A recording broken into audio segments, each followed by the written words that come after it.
Tulo ka adlaw human ang insidente sa pagpamomba sulod sa gym sa Mindanao State University sa Marawi City. Atong sayron karon ang sitwasyon sa lugar. Pinaagi sa live report ni James Paulo Yap nga nanukad sa Mindanao State University sa Marawi City. James.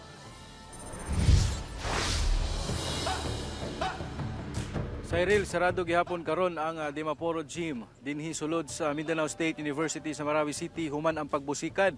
Apan pipila ka adlaw human ang nahitabong pagpamomba mibati gihapon o kahadlok ang mga residente o ubang mga estudyante dinhi sulod sa MSU Marawi Campus. Halos napalibutan na karon sa pwersa sa kapulisan o kasundaluhan ang tibuok campus sa Mindanao State University sa Marawi City.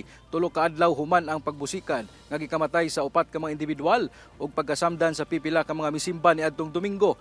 Apan bisan pa man nga tulo na ka adlaw milabay human ang insidente, mibati kuno gihapon og kahadlok ang pipila ka mga residente ug mga estudyante nga nagpuyo duol sa nahitabuan. Apan naningkamot kuno sila nga makabalik na sa normal ang ilang pamuyo.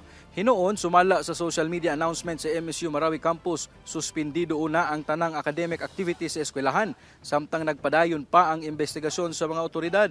Gibutyag sab sa pamunuan sa MSU Marawi nga wala sila gitugutan nga panagtigom sa mga bisan unsang organisasyon sulod sa eskwelahan.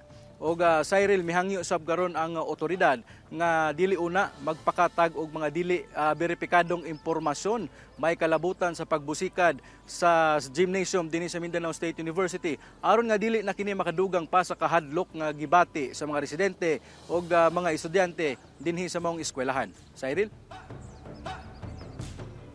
Alright, daghang salamat og amping mo diha, James Paulo Yap.